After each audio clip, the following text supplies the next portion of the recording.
Hi friends, welcome to my YouTube channel. My name is Lakshmi.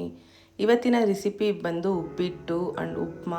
ತುಂಬಾ ಟೇಸ್ಟಿಯಾಗಿರುತ್ತೆ, ಈಸಿಯಾಗಿ ಮಾಡ್ಕೊಳ್ಳೋವಂಥ recipe ಇದು. ಎಮರ್ಜೆನ್ಸಿಗೆ ಮಾಡ್ಕೋಬೋದು. ಇದಕ್ಕೆ ಬೇಕಾಗಿರುವಂಥ ಇಂಗ್ರೀಡಿಯೆಂಟ್ಸ್: ಈರುಳ್ಳಿ, ಟೊಮೆಟೊ, ಕೊತ್ತಂಬರಿ ಸೊಪ್ಪು, ಕರಿಬೇವು, ಹಸಿಮೆಣಸಿನ್ಕಾಯಿ, ಹುರಿದಿಟ್ಟಿರೋವಂಥ ಕಡಲೆಕಾಯಿ ಬೀಜ, ಮತ್ತು ರವೆ ಮತ್ತು ತುಪ್ಪ. ಈಗ ರವೆನ ಲೈಟಾಗಿ ಫ್ರೈ ಮಾಡ್ಕೊಳ್ಳೋಣ. 1 ಸ್ಪೂನಷ್ಟು ತುಪ್ಪ ಹಾಕ್ಕೊಂಡಿದ್ದೀನಿ. ತುಪ್ಪದಲ್ಲಿ ಹುರಿದ್ರೆ ಚೆನ್ನಾಗಿರುತ್ತೆ ಸ್ಮೆಲ್ಲು ಮತ್ತು ಚೆನ್ನಾಗಿರುತ್ತೆ ಟೇಸ್ಟ್.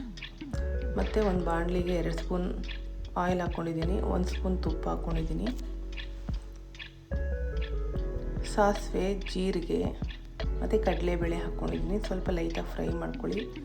ಕರ್ಬೇವಿನ ಸೊಪ್ಪು ಮತ್ತು ಹಸಿಮೆಣಸಿನ್ಕಾಯಿ, ಈರುಳ್ಳಿ ಅದಕ್ಕೆ ಆ್ಯಡ್ ಮಾಡಿದ್ದೀನಿ. ಸ್ವಲ್ಪ ಎಣ್ಣೆಲಿ ಫ್ರೈ ಆಗಲಿ ಇದು. ಈಗ ಟೊಮೆಟೊ ಹಾಕ್ಕೊತಿದ್ದೀನಿ, ಅದು ಸಹ ಎಣ್ಣೆಲಿ ಫ್ರೈ ಆಗಬೇಕು. ಒಂದು 5 ನಿಮಿಷ ಫ್ರೈ ಮಾಡ್ಕೊಳ್ಳಿ ಈ ಥರ.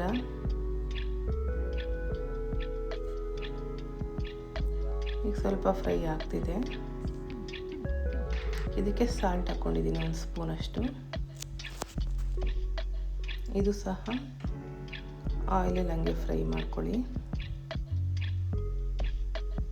ನೋಡಿ, ಫ್ರೈ ಆಗ್ತಿದೆ. ತುಂಬ ಈಸಿ ರೆಸಿಪಿ ಇದು. ಬೆಳಗ್ಗೆ ಬ್ರೇಕ್ಫಾಸ್ಟ್ಗೆಲ್ಲ ಚೆನ್ನಾಗಿರುತ್ತೆ. ಮತ್ತು ಹುರಿದಿಟ್ಟಿರೋಂಥ ಕಡಲೆಕಾಯಿ ಬೀಜ ಸಹ ಅದಕ್ಕೆ ಹಾಕ್ಕೊಂಡಿದ್ದೀನಿ. ಮತ್ತು ಕೊತ್ತಂಬರಿ ಸೊಪ್ಪು ಮತ್ತು ನೀರು ಹಾಕ್ಕೊಂಡಿದ್ದೀನಿ. ನೋಡಿ, ನೀರು ಕುದೀತಿದೆ. ಇದ್ರ ಜೊತೆಗೇ ರವೆ ಸಹ ಆ್ಯಡ್ ಮಾಡ್ತಿದ್ದೀನಿ. ನೋಡಿ ಫ್ರೆಂಡ್ಸ್, ಎಷ್ಟು ಬೇಗ ಉಪ್ಪಿಟ್ಟು ರೆಡಿಯಾಗಿದೆ. ಎಷ್ಟು ಚೆನ್ನಾಗಿದೆ ಅಂದರೆ ತುಂಬಾ ಚೆನ್ನಾಗಿರುತ್ತೆ. ಈ ವಿಡಿಯೋ ಇಷ್ಟ ಆಗಿದ್ರೆ ಲೈಕ್ ಮಾಡಿ, ಶೇರ್ ಮಾಡಿ, ಸಬ್ಸ್ಕ್ರೈಬ್ ಮಾಡ್ಕೊಳ್ಳಿ ಫ್ರೆಂಡ್ಸ್. Thank you.